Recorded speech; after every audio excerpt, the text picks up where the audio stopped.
On the Upper East Side of Manhattan, there is a JCC. Well, technically, it's a YMHA, a Young Men's Hebrew Association. And this YMHA is so well known, so well entrenched into the American Jewish consciousness that is simply known as the 92nd Street Y. And at the 92nd Street Y, you will find all the things you expect to find at a JCC. There are classes, there are camps, there are after-school programs, there's a theater, there is a pool. You can go to the gym. But it also has amazing speakers from all over the world, the kind of speakers you know from just a single name: Oprah, Obama, Spielberg, the kind you only get in a city like Manhattan at a place that has an iconic aura like the 92nd Street Y. And one of the speaker series at the 92nd Street Y is the State of World Jewry Address, which began in 1980.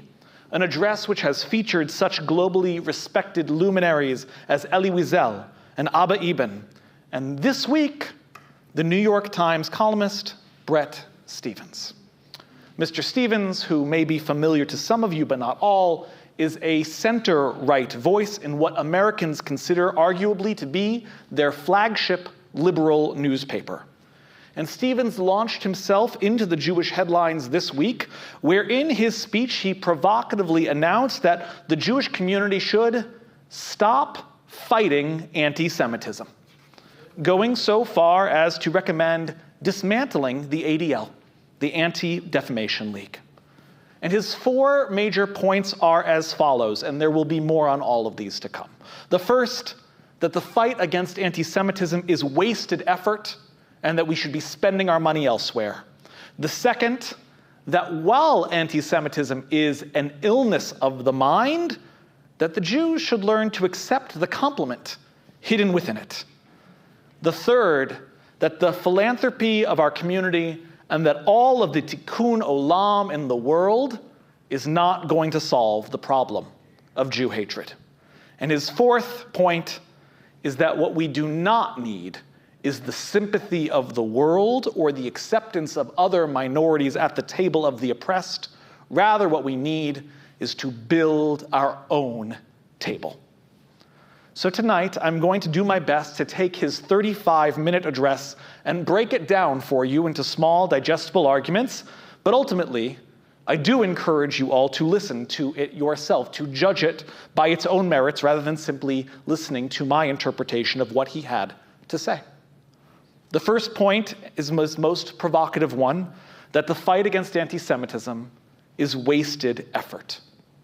He argues that each year across our global Jewish world, we throw hundreds of millions of dollars at projects designed to educate and inform the world about what Judaism really is, what we really stand for, what our connection to Israel is, and why we deserve to be allowed to live.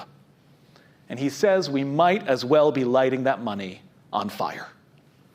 To Stephens, the problem of anti-Semitism is not a lack of education, as for centuries, some of the most educated folks in the world have been anti-Semites.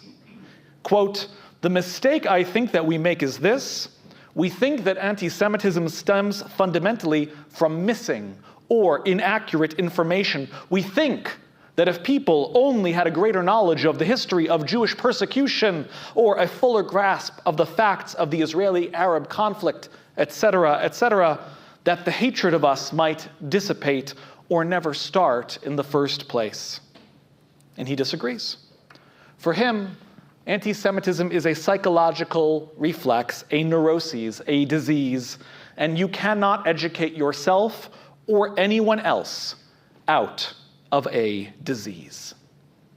The idea that anti-Semitism is a disease leads him directly into his second point, that it is from the sickened mind of anti-Semites that we should learn something, and something positive. Stephens points out that anti-Semitic tropes are always tied to current events, but they are never original to the moment. They are ancient, they are always, and they are uniquely ours. Why is our otherness so keen? Why us and not the other? There are no, quote, protocols of the elders of the Amish. Why has every world power, every ideology, both right and left, for 3,000 years carried some sort of, quote, resentment marinated in envy towards Jewry? Where does this come from? He believes it comes from the counter-cultural convictions that have allowed our people to flourish across thousands of years, amongst all sorts of different societies and in many different lands.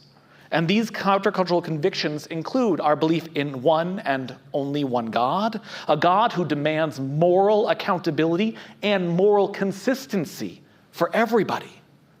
That we believe in literacy, we believe in conversation, we believe in sacred disagreement, machloket, we agree in debate. And above all, he says, we believe in the word no. And Jews say that word a lot. We say it to kings, we say it to missionaries, we say it to men carrying their weapons, we say it to men carrying out their orders. And if there is one thing that people have always hated to hear, one word that is consistent throughout all of time, is that a human being really hates to hear the word no. His third point is this, that tikkun olam and individual Jewish accomplishment, things such as curing a disease or winning a Nobel Prize or artistic brilliance, no matter how much philanthropy, no matter how much brilliance, no matter how much beauty, it will not solve Jew hatred. In fact, he says, quote, they do not hate us for our faults or our failures. They hate us for our virtues. They hate us for our successes. And the more virtuous or successful we are, the more they hate us when they are animated by resentment and envy. And here he is once again, I think, being very provocative. Because the very next thing he says, and you shouldn't care anymore either. You shouldn't care when society turns on you. You shouldn't care when one-time ideological allies show their true colors. Because Jewish thriving is not rooted in being accepted. It's not rooted in being beloved by a society that twists or turns on jealous winds. And you should know this. Because how many parents turn to their children and say, it's more important to love yourself than to be loved by the popular kids? Jewish thriving is not rooted in what others think of us. It is rooted in making sure that Jewish values, Jewish identity, Jewish peoplehood, and Jewish joy are our central priority, not an adjacent option. Which is how he gets to his fourth point, his final point, the need for us to build our own table. And here he deftly points out that we have an incredible system of Jewish schools, of Jewish programs, of Jewish camps, of Jewish cultural centers. It would not have killed him to mention that we have wonderful Jewish synagogues. And what we need is to double down. We need to prioritize. Quote, we have a lot, and we need a lot too.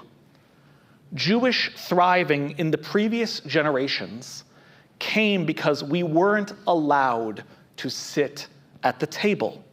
And so that generation built its own, from hospitals to schools, to entire industries and specializations.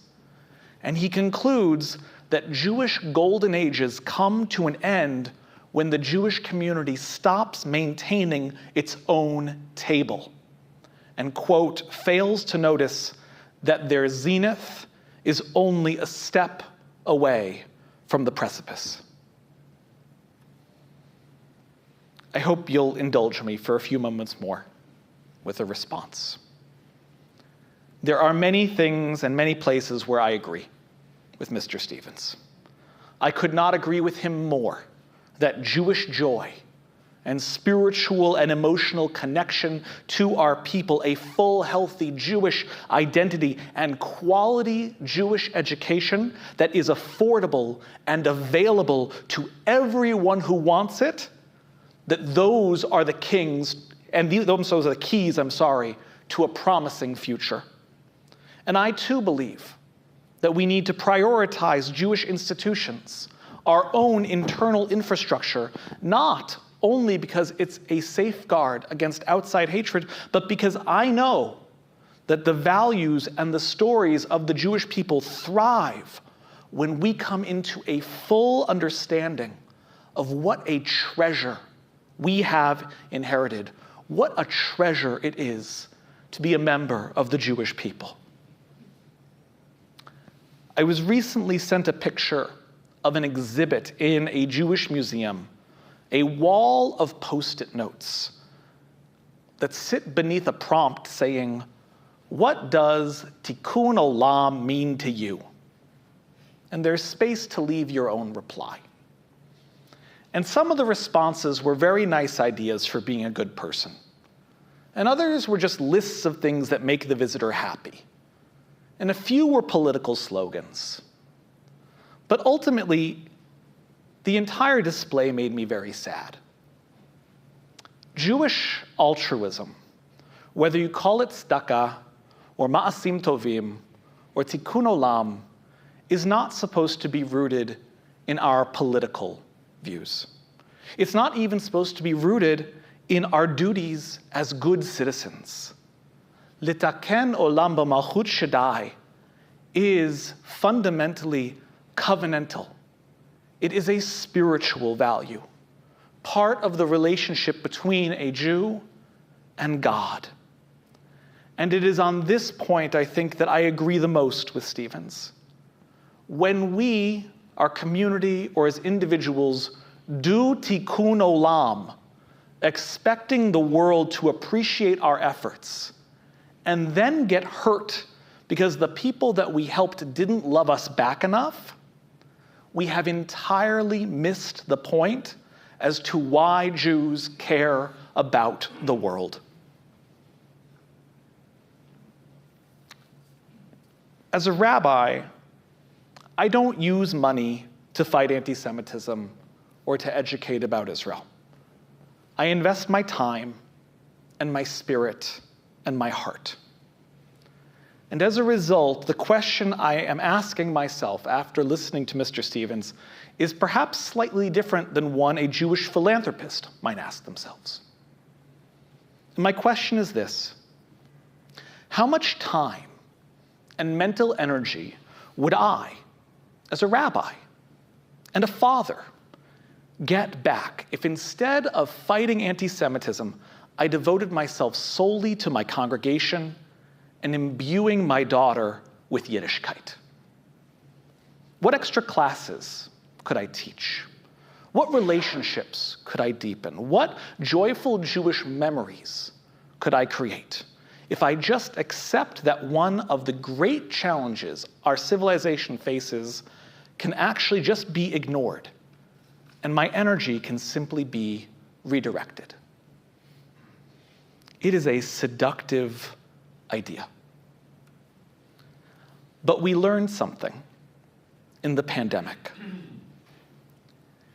If anti-Semitism is a disease, or if it at least acts like a disease, then no matter how much any one person or any one community invests in keeping itself healthy, it is impossible to stay safe in an infected world. The disease, the infection, will always get in. Mr. Stevens is right. Maybe funding a program, I'll choose one at random, that sends teenagers who draw swastikas on synagogues to the Holocaust Museum isn't where your tzedakah should go. Maybe that's a waste of money. Maybe that's not teaching anybody. Maybe that's not reaching any hearts or any minds. But if he's right, and there's a plague, and it is spreading, our own health is always going to be tied up in trying to cure the outbreak. I hope this was of interest to you. I hope you'll take the 30 minutes and listen to the State of World Jewry lecture from the 92nd Street Y. And I hope you form your own conclusion. I hope that part of what Mr. Stevens says will challenge you, and that part of it will soothe you, and part of it, I hope, please God, will inspire you. Because whether you agree or disagree with him, I think there is something we all agree on, which is that in this moment, what we need the most are brilliant Jewish hearts and minds who are joined together in love for our people, who want to dream of a better world, and who are willing to invest their time, their money, and their hearts in a better Jewish future. Shabbat Shalom. That better Jewish future is described in our tefillah in Aleinu on page 139.